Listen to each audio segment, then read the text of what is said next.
Good afternoon, my conscious co-creators. Welcome to another edition of the Conscious Consultant Hour, Awakening Humanity. I am very, very pleased that you are all here with me today. We have a wonderful guest in store for you, talking about one of my favorite topics to discuss on the show, that of plant medicine work. We'll bring him on in just a moment. But first, of course, we have my blog post from a couple of years ago, just taking these in order. And today's blog post is entitled, "The Rewards Come When We Least Expect Them." We can work at something for a long time, putting a lot of effort into it, showing up over and over again to do our work. And it may sometimes seem like we are not getting very far, as if our progress is minimal or non-existent. Day by day, we keep at it and still feel like we are getting nowhere. That is when we begin to doubt ourselves. Is this all just wasted effort? The time, the money, and the energy we are investing seems to be in vain. We may even begin to feel like we should stop, that maybe we made a mistake, and that all this effort is for nothing. If we do give up, then everything we have done feels like a loss. So we keep going, not really knowing why we are still putting so much into the venture. Yet we continue on the path life has put in front of us. We have faith that somehow, some way, things will work out, even when we can't see how.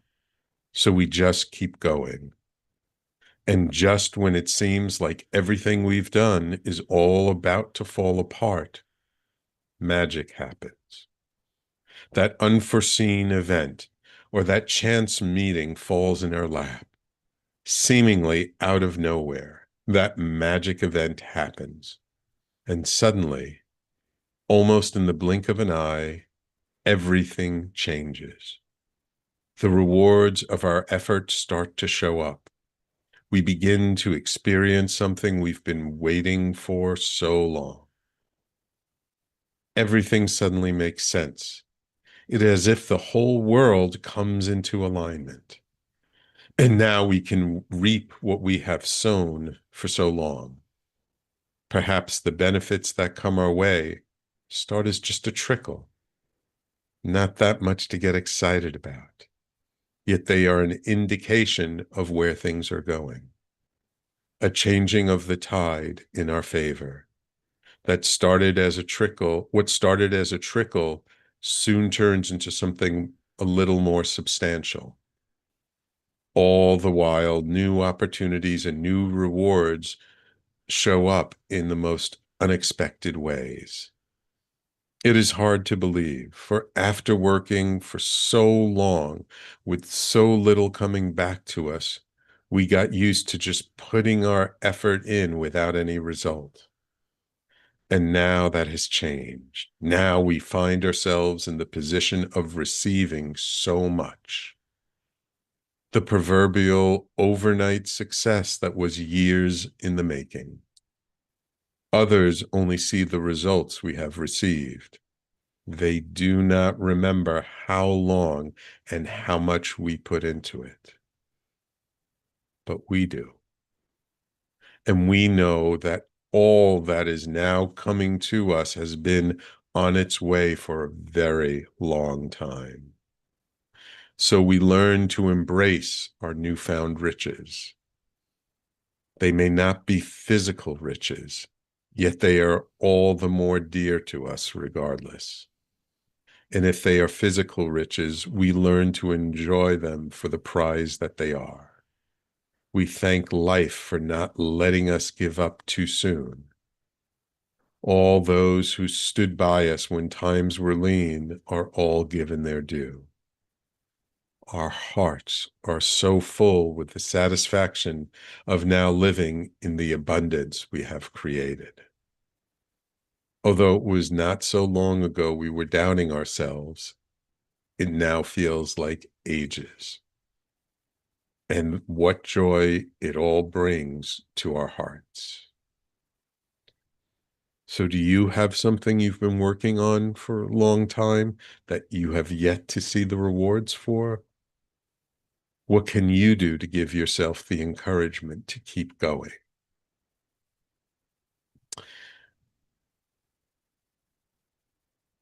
So, I wrote this a couple of years ago after kind of going through a hard time and feeling like I was putting so much work into working on myself and not really feeling like I was getting very far. And when you've been working on things a long time and you've been putting week after week, month after month, year after year, really pouring your heart into something. Now, I'm not just talking about like a business or a career or a relationship. It could be just the effort we're putting into healing ourselves, into moving forward on our path, developing ourselves, working on feeling better, on doing better. The analogy goes across all aspects of life. And so we're putting in the effort, putting in the effort, putting in the effort. And it can seem like we're putting in all this effort and nothing is coming back to us. All this effort is leading nowhere. But what I've learned over the years is that all that effort is like watering that tiny plant that you barely see a little sprout of. And we keep watering the plant and fertilizing the plant and making sure that it has what it needs. But it's barely growing. It's barely doing much. Sometimes if it's just a seed, it's you don't even see anything above the ground. But over that whole time, all that effort we're putting in, the roots are growing. The roots under the ground are getting bigger and wider and stronger. And those roots need to get stronger before that sprout can come up. And then once that sprout pops up out of the ground, it starts growing faster than we imagined. And that's exactly the way life works. Whether we're starting a new business or going into a new career or starting a new relationship or just working on ourselves, it can feel so much like, oh, I'm putting so much in and I'm not seeing any results. But that's where patience and persistence and trusting the process and staying on the path is so important.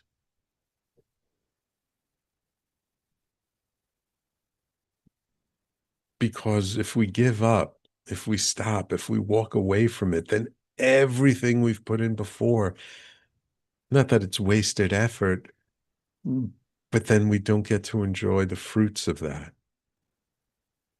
And sometimes it takes much longer than we thought to start to see the fruits, to start to see that sprout coming up out of the ground. And sometimes we do need to adjust. Sometimes we do need to do something different and not just keep doing the same thing over and over again. But the key is, are we paying attention to where we're going, where we want to end up? That destination on the map. if we keep leaning in that direction, putting our effort in that direction, whatever that direction happens to be for you, we keep at it, eventually we will get there.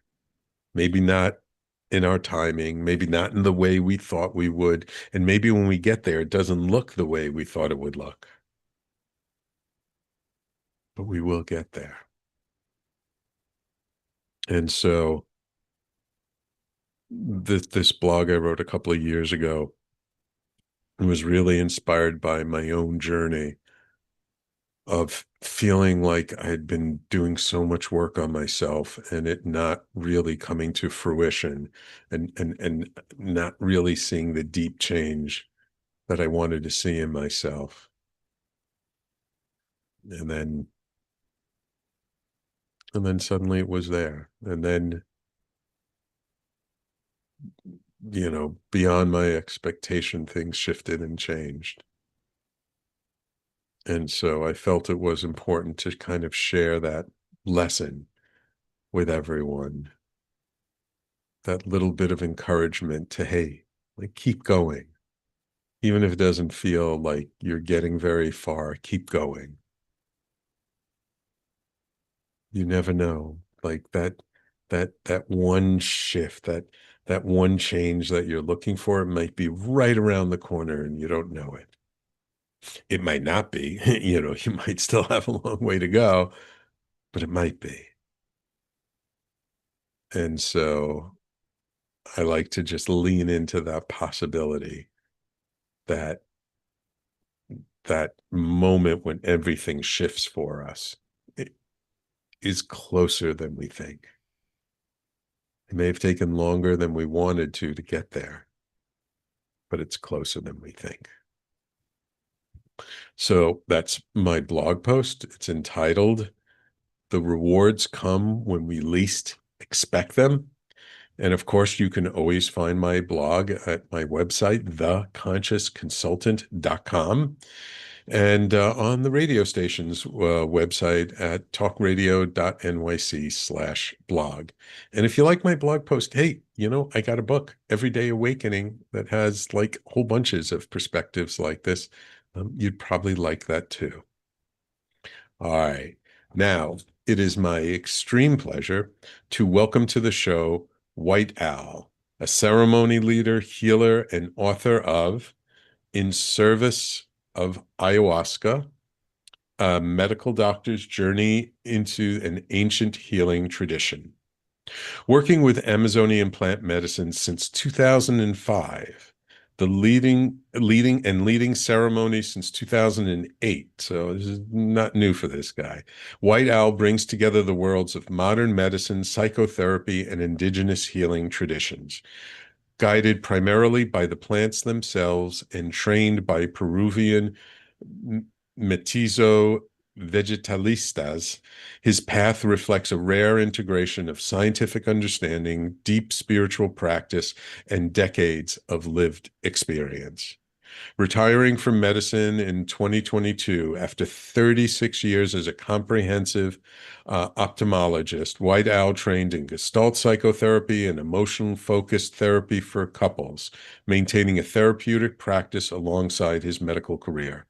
Over time, his work evolved toward helping people heal not only physically, but emotionally, relationally, and spiritually. Through ceremonies and plant dietas in Peru, as well as guiding gatherings across North America, he has supported countless individuals in exploring expanded states of consciousness with safety, reverence, and integrity. Welcome to the Conscious Consultant Hour, White Owl. Thank you for having me. Oh, my pleasure, my pleasure. Um, so, I mean, many people have heard about ayahuasca and plant medicine in the last, I don't know, like seems like in the last 5, 6, 7 years, it's gotten more and more popular. But you kind of came into this work back in 2005. So that's like over 20 years ago now. I'm curious, what brought you to plant medicine work? W- Well, I actually had a ceremony even 10 years before that. So it was really in the Oh. mid 90s. And I think I had developed some confidence in altered states of consciousness as a means to grow and to learn about myself and the world. And so I was initially just curious, like what does Mm. this medicine offer? And really, my first experience offered one of the most boring nights I've ever had. Like nothing happened. Ah, And and I think in the room nothing happened. People said, "Oh, people be screaming and crying and vomiting," and it was like a morgue in there. Other than ah. this, it seemed like they sang one song for 4 hours. It was Christine Gonzalez and Jorge. I forgot his last name. And and I was just going crazy. And so I just didn't really think the medicine was for me. So I just thought Mm. this medicine doesn't work for me. And it didn't really occur to me that maybe the medicine wasn't wasn't active, or that it could be different with a different Mm. vegetalista. So that Mhm. term means people that do healing work with vegetation. You know, Ah. shaman for me has a lot of baggage, associated with it, whereas no one ever heard of a vegetalista. So Mhm. I didn't really get back into it until actually my wife uh, got into it. One of our mentors, Jose Campos, was coming Mhm. to the United States, and through a friend of hers, through a friend of ours, she ended up in a ceremony with Jose, and Ah. had a really big experience. And at the time, I was exploring the field of natural vision improvement, which is a Ah. big field, but the the thing that the part of it that really interests me is how we could use our eyes and our sense of vision to be more present. I've been Mm. a student of the present moment because I was so poor at it, and Ah. so I've always been interested in things that are help me stay in the present moment. And And that, kind of leads me to a question I wanted to ask you, which is, had you always had this kind of leaning or interest in sort of personal spiritual development, or was this something that developed later in life? And if it did, like, was there a incident that kind of brought your attention there? hmm, well, probably like a lot of people who are listening to this program, they may have felt a little different than a lot of the other, say, kids growing up in school, and Hmm. very sensitive. I was felt like I was a very sensitive person and kind of interested in things that the usual kids weren't interested in. Hmm. And people kept telling me that I was special in some way, which and I didn't really know what they were talking about. I was just being me. But I think that this sensitivity, is what they were referring to. Hmm. And and of course, it led to ego inflation later in life that I'm still working on.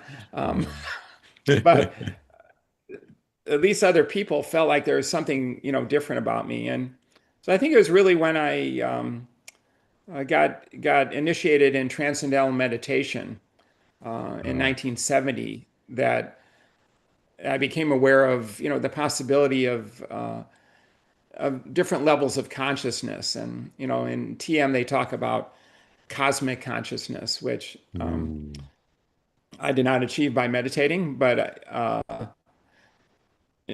that was one of those things that you were talking about, that, striving for something that, it didn't really happen through transcendental meditation, although I received lots of gifts. So I Hmm. think that was kind of the beginning of that search for expanding my consciousness. Um, Hmm. so through this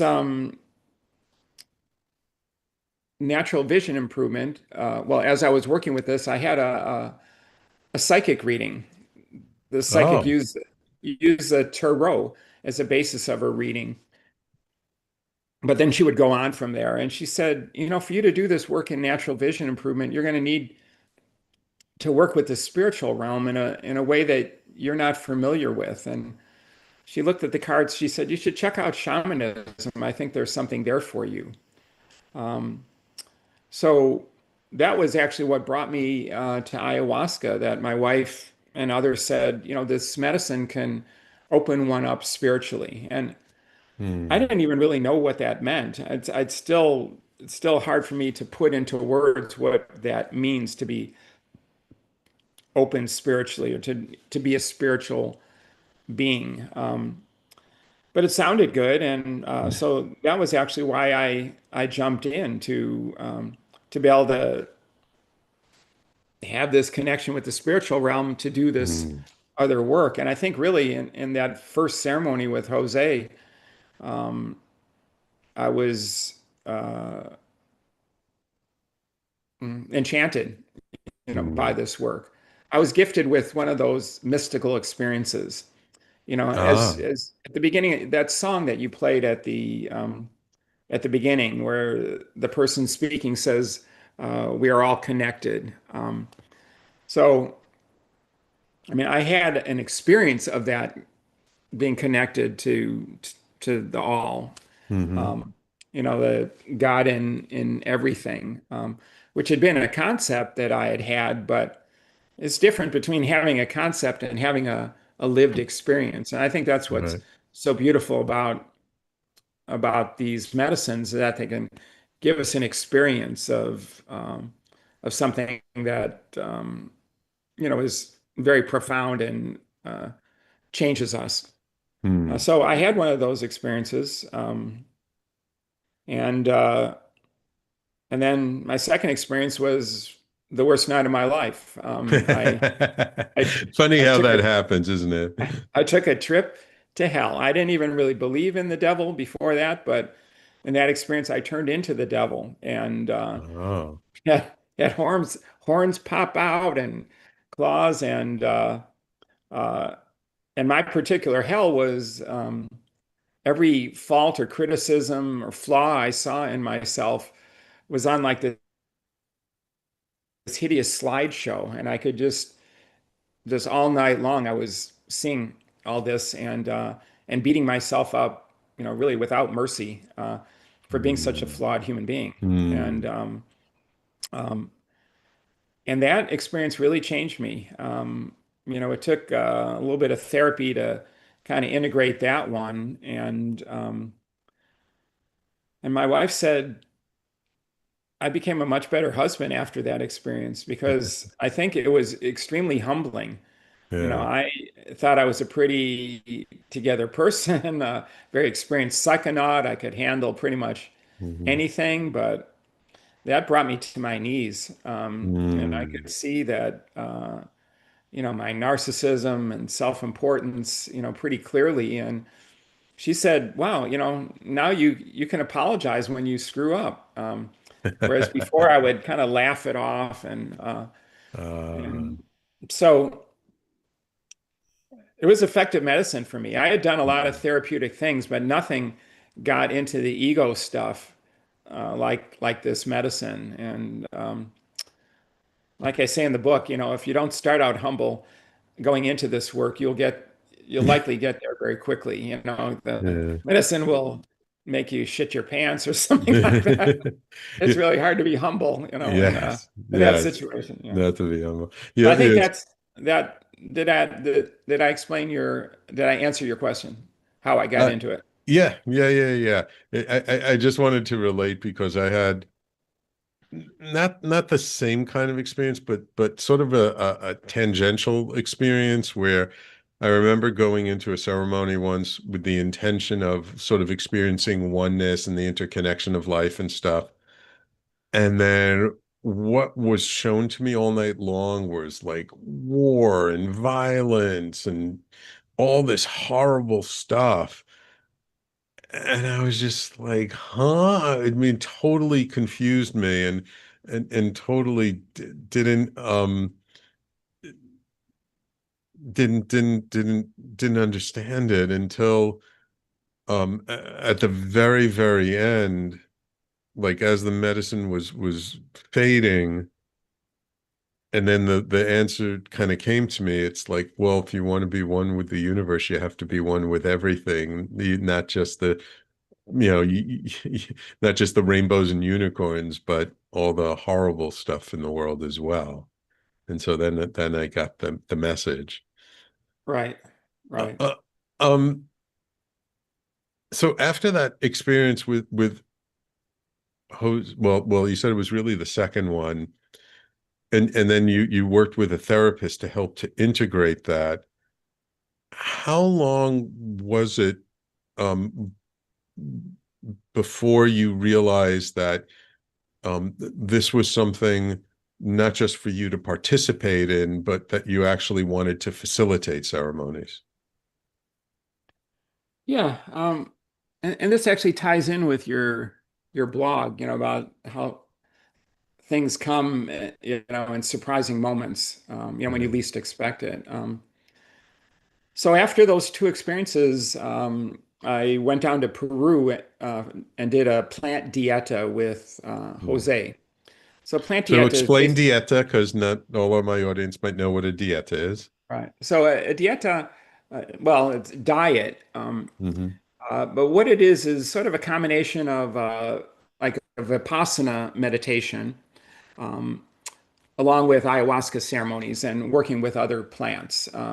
So in this, there's lots of different ways to do dietas, but the way that Jose did it and I do it is we're in the jungle for 11 days, and the middle 9 days we're in the dieta, and that means that we're not speaking to each other. Um, Mm. we're eating very simple plant-based foods, easy to digest.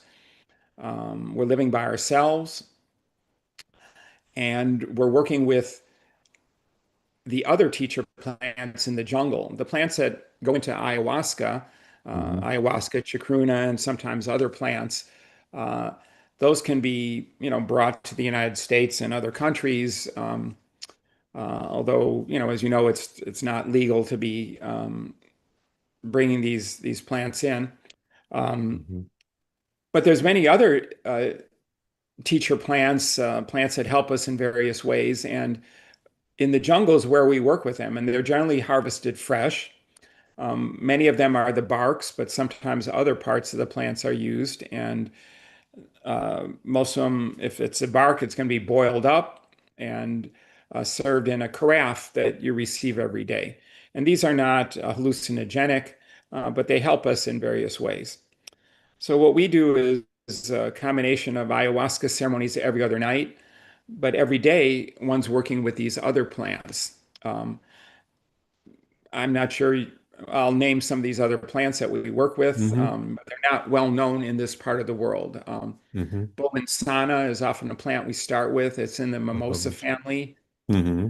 The Shiwawako, that's the largest tree in that area of the jungle.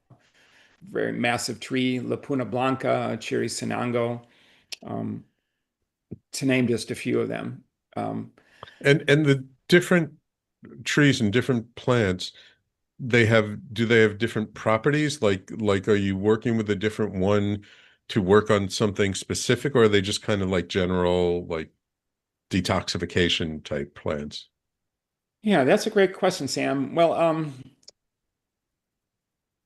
we can kind of divide plants up into well, like human beings, each human being, has certain gifts, Right. and I think we're working with the plants that one of their gifts is that they can interact with human consciousness. It's because not Mm. every plant can, and some Right. are toxic and would kill us. But there's those plants that are, say, cleansing plants.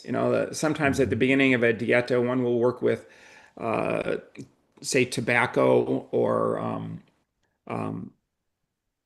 Yarapunga that are very help you vomit and you get cleaned out early. Mm. So there's a few of those plants. There's plants that are known as teacher plants that have the ability to interact with our consciousness and act as teachers. And then there's a lot of plants that strengthen us internally and externally as well.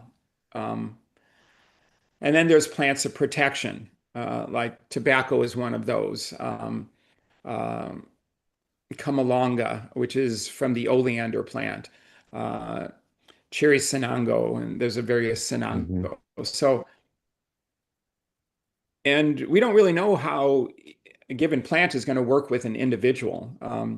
You know, for some people, it may work on more on the emotional level. Others, it may end up working more on the physical level. So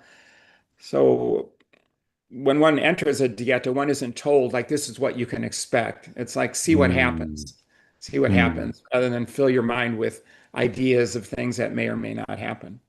Mhm. Um, so it's a very deep experience. That silence and unplugging from the internet and our cell phones helps us go very deep. And in the United States, after ceremonies, well, in our groups, we offer food, and people start talking right away. The Mhm. dieta, after the ceremony, you go back to your dwelling, and you may continue to process things. So a Mhm. lot can happen in a dieta. Mhm. All right, beautiful. Um, we need to take a quick break.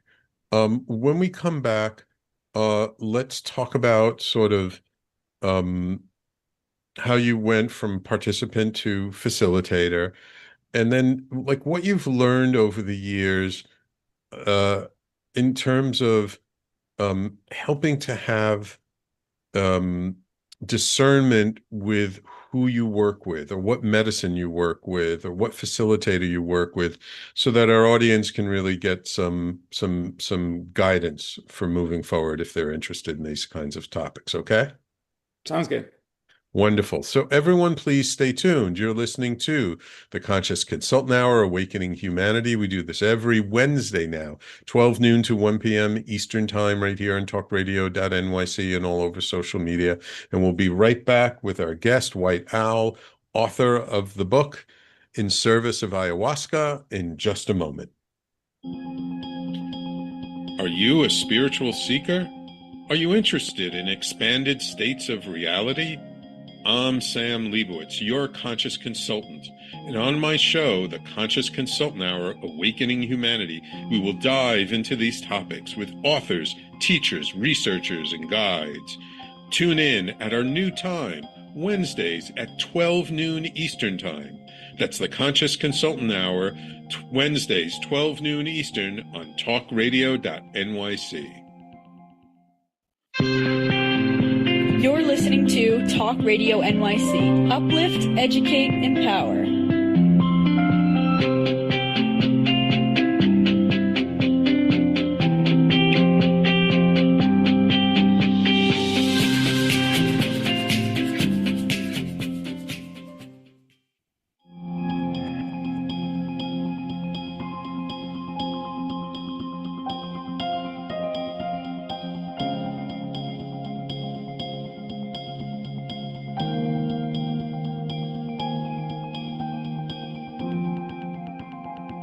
So, White Owl, you basically engaged in plant medicine work for from 2005 to 2008, roughly 3 years in earnest.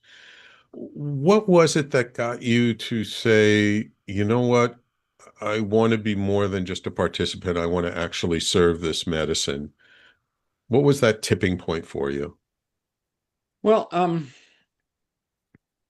just going to go back a little bit to that dieta that I was talking Hmm. about. So in that first dieta I did with Jose, uh, at the beginning of ceremony, he would say, who would like to sing a song or play an instrument later in the ceremony? And I guess I raised my hand. It's not, I didn't have a song. Hmm. I didn't bring an instrument down there. So when my turn came, he brought his it's called a shakapa. It's like a rattle made out of leaves from the shakapa palm. So it sort of Hmm. looks like a fan, and we use it to make a nice whooshing sound. And sometimes if he's singing over people to deliver the medicine of that song to you, he'll touch it on your head, your chest, your back, your hands. So he handed me the shikapa to sing with, and so I was shaking it and just making some sounds that came to me. And when I was done, I expected him to come back and take his shikapa, but he was doing something with a rattle or drum, and so I just laid there and with it, and it seemed like this being came to me Mm. um, and instructed me to take the handle end and like touch different places on my body, and it's transmitted to me. He said, you've been initiated. You are a keeper of the light." And then it Mm. went away, and I was left wondering, well, what the hell is that? And later in the ceremony, as I was coming down, I thought, oh, well, how ridiculous that, I came to the jungle thinking that something mystical would happen. And so I just fabricated this hallucination. And, Mm. we can, insert our desires to have things happen in this work. And so that was my thought. And then in my head, a kind of loud and angry voice said, "You were initiated. Remember that." Mm. So the next morning when Jose came around through with an interpreter, I told him about my experience, and he was like, well, "Big deal, like many people are many people are keepers of the light. What do you want to do with it?" And I said, "I want to do this work." And he was like, "Oh God, why would you want to do that? You're already a medical doctor. You're helping people. You don't want to do this work." And I said, "Well, just working on the physical level just doesn't isn't called to me anymore. This is what I want to do, and I want to apprentice with you." And he said, "I don't take apprentices." I said, "Oh, come on, And he said, "No, that's not how it's done in this work." He said, a shaman doesn't decide whether this work is for you. He says the plant spirits decide, and it's one just needs to jump into the work. Come down here at least every 6 months, drink as much as you can, whenever you can, and see what happens. If they're interested in having you serve them, they'll let you know. And if they're not interested, they'll just teach you other things you won't know. Mm. So I kept persisting, and come on, there's got to be some fast track here. I'm already in my 50s. I'm not going to have that Mm. many years. And he said, "No, there's no shortcuts. One learns by experience, and one learns by taking in the spirit of these other plants. They're what help people in ceremony. It's not you. So you need to Mhm. have enough allies on your team to be able uh, to do this work." And he told me a story. He said, I started out with, there was another guy who was kind of started out with me who happened to be a medical doctor like you. He said nothing was happening for this other guy, and lots was happening for Jose. And the doctor said, "I don't get it, Jose. Why aren't things happening for me? We're doing the same things." And Jose said, "Well, I don't know. Maybe I'm just more open." Um, so that Mm. gets to what you were talking about in the blog. That one thing that I learned along the way is that grasping um, and striving to gain anything in this world was 180 degrees off. That pushed Mm. everything away, and that it was only by not grasping and not striving that things came. Um, Mm. so I see that photo of Superman behind you, and That, that's an he's homage to got that Doctor kind of grasping. Strange. Yeah. Oh, okay. Oh, yeah. I wasn't into Doctor Strange, but that motion with the hands is like, could be thought of as grasping, and that grasping, which doctors are well trained in doing, to get through medical school and all the training, we're professional graspers. Mm. That was not going to work in this, and Mm. the gifts came by just simply being there and present and grateful for whatever was coming, even if it was just a pleasant ceremony. Mm. So it wasn't and a friend told me, he said, the plant spirits choose people who aren't interested in doing this work. If you're really interested in doing this work, they don't choose you. So there's like a catch 22. Like Mm, why would I be doing plant dietas every 6 months? Um, and they're not easy to do if I right. wasn't interested in doing this. But if I was interested, then they wouldn't choose me. So it the surprising moment came um, in a ceremony a number of years later, maybe in 2008 or so, where earlier in that dieta, I had had very strong like memories of having been a slave in ancient Egypt, and Oh.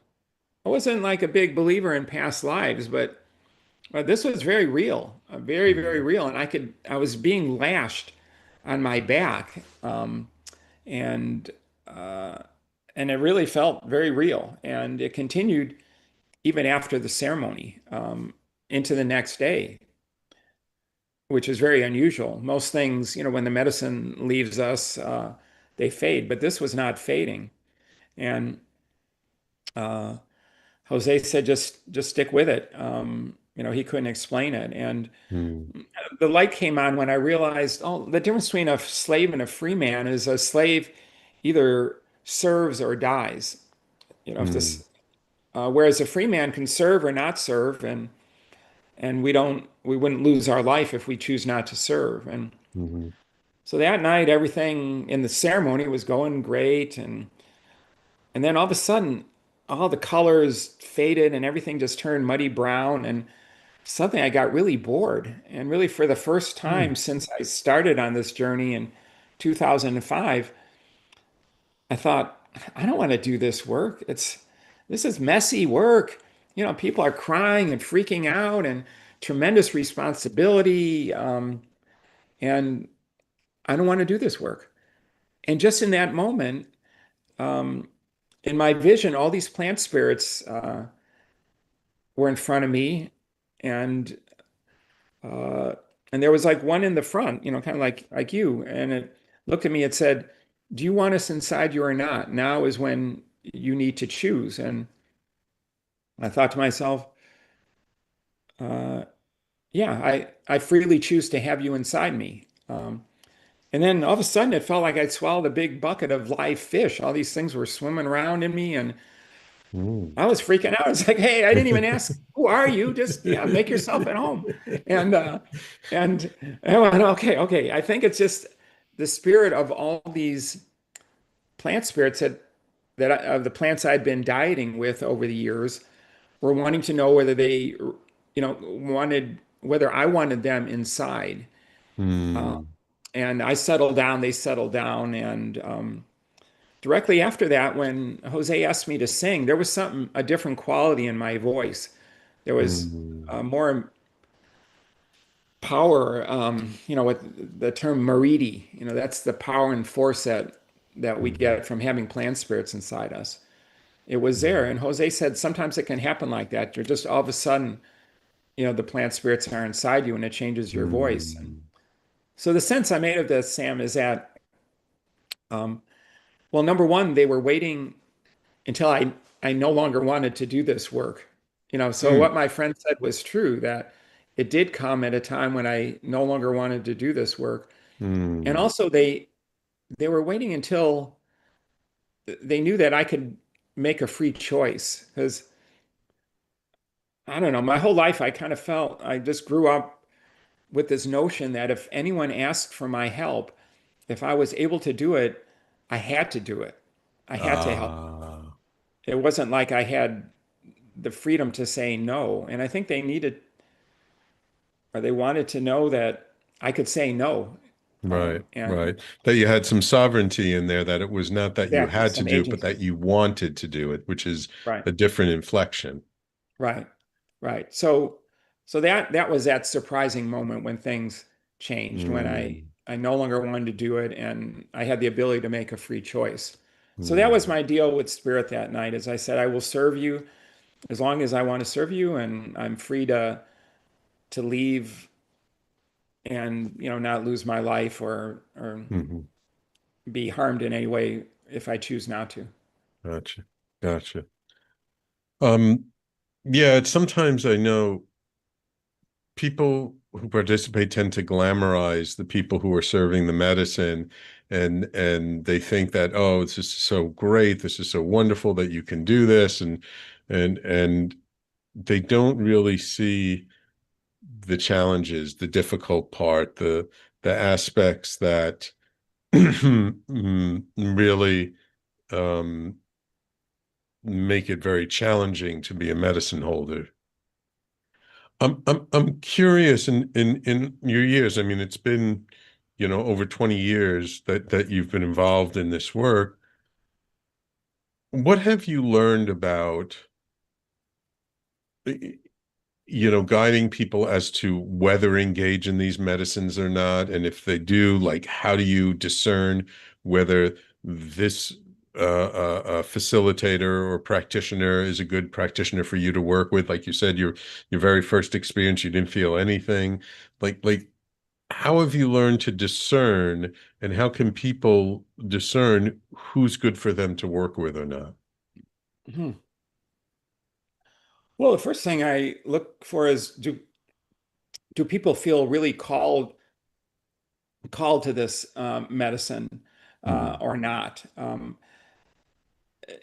Differentiating that from people that are talked into it. Um, Right. Right. like early in my career, I thought, this was the best thing since, sliced bread, and I was over Mm, talking with everyone and, saying you really got to try this. And so some people got into ceremonies, I think, on the winds of my enthusiasm and my wife's enthusiasm, but they didn't really feel called. And almost mm, 100% of the time, it was not a good experience for them, yeah. So are they really feeling called? And what goes into that?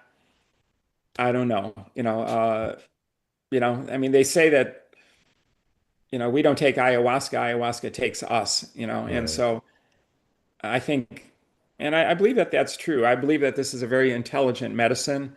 I mean, I Hmm. talk about it, like it's a being, a Hmm. conscious being, and I know, many people call it mother ayahuasca, grandmother ayahuasca. So I think, are they being called by the medicine is one factor. Mm, Um, well, on the other hand, the next question is, would this be a safe experience for you, even if you feel called? mm, As you probably know, that this medicine is a combination of two plants, one of which inactivates an enzyme in the body, and it's because of that, when mixed with certain medicines, like typical antidepressants, can cause a very serious uh, condition called serotonin syndrome, right. which could be lethal. Right. So, um, so are they on it? Do they have any medical illnesses? Do they have mental health issues like bipolar? Right. This medicine, like antidepressants, can swing people into mania. They have psychosis, schizophrenia, personality disorders. Are they particularly unstable at this time, or in the grips of serious addiction? I personally don't think Hmm. that this is a good thing to do when you're, you know, deep into an addiction. I think Yeah.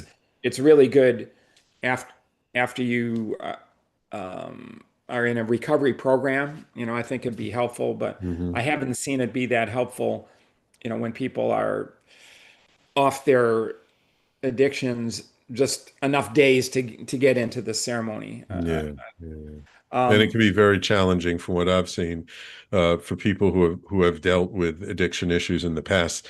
This medicine can be really, really challenging for them, and really, I mean, the work is very deep, but it's really challenging. They really have right, to be up to the task. right. Frequently, there's a tremendous amount of purging. That Yeah. it seems like the medicine often starts with what's going on in the body, and Right. obviously, if you've been in addiction, there's a lot going on there. So, assuming that someone is a good candidate, they don't have any of the contraindicated um, uh, uh, illnesses or medications, things like that. Then uh, your question was, how can they choose someone? Is this the right medicine for them? And how And to is choose this someone? right? Yeah. Right. Well,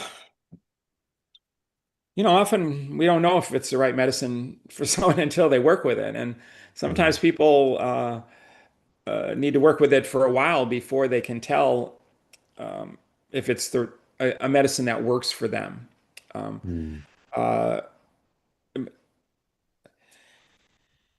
it's certainly not a recreational, Yes. medicine. Someone Yes. needs to be prepared to do some real work, as I Yeah. talked about, be prepared that for the possibility of, having, maybe the worst night of your life, where you're unable to look away from something. Um, uh, well, occasionally we have people come to this work not having worked with any other plant medicine, not even Mm. cannabis. Maybe they even haven't had alcohol. Hmm. Uh, but that's unusual. Most people have had some experience with non-ordinary states of consciousness before coming, and but not necessarily. So, I mean, on the scale of these medicines, from uh, say, I don't know how to put it. It's like from weak to really strong. I think this is on the very strong I side. always refer to it as jumping into the deep end of the pool Right, before you've learned to swim in the shallow end. right, right. So that's a question. Is it appropriate to jump into the deep end right away, or should you learn how to swim in the shallow end first Right. before going into the deep end? So for people that want uh, and probably need a lot of holding, while they're going through the state, um, ayahuasca in a ceremonial in a group ceremony, which is what I do, may not be appropriate for them. Mm, That maybe starting with mushrooms in a one-on-one mm, uh, holding way may be the best way because mm, in our ceremonies, at least, we do have, what we call sitters or guardians. mhm, Maybe, one for every 10 participants, and they can help people that need some extra support, but it's not one-on-one. So for some people it's best to start one-on-one, and after they've gained some confidence in their ability to navigate non-ordinary states of consciousness, then maybe come into a ceremony. um, So but we don't have much time left, and I did want yeah, to get to your book a little bit, In okay. Service of Ayahuasca. So I just quickly wanted to ask you, what was the impetus to write this book, and what do you hope people get from reading the book? Yeah, thanks, Sam. um, and in choosing someone to lead a ceremony, choose Mhm. someone that's humble as well. If someone's Mm, mm, bragging about all the ways they've healed people, if they're claiming that they're the healer and not the spirit realm, I would avoid them. Someone with a big ego, mm. I would avoid working with. Yeah.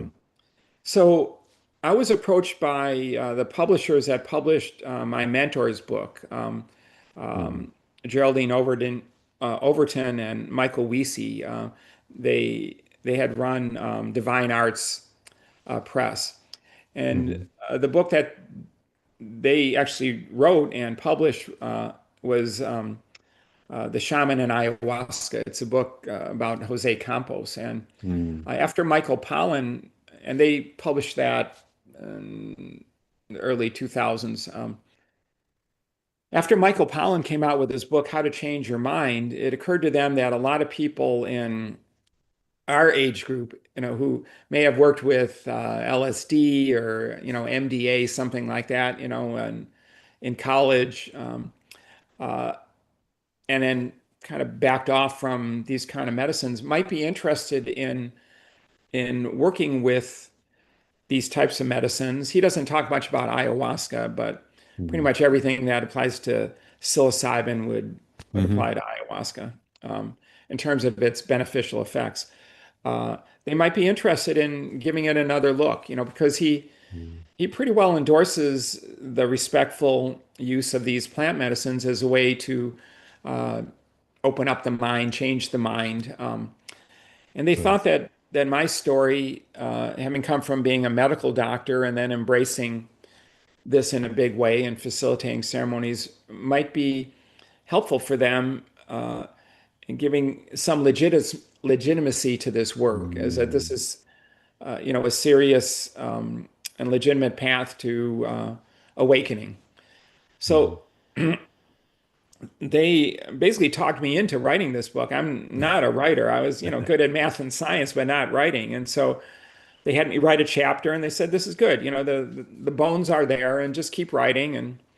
And so it was really at their impetus that Oh, I began this, and there were a lot of ups and downs I don't need to get into. Eventually, Michael died, and their editor died while he was editing oh this book, wow. and the project was dropped, and I ended up, having to find another editor and other publishing. So your question of what do I hope people get out of this book? Well, just that, what their initial intention was, that this is a path that I and many others have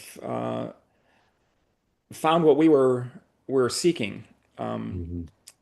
and uh, I find this medicine to be, out of all the things I've worked with, this is most clearly been a teacher for me. And it's Mhm. very interactive and alive in that, Mhm. we're communicating, Mhm. it's not out loud, but there's definitely a voice that one hears. And, what that voice is it us? Is it ayahuasca?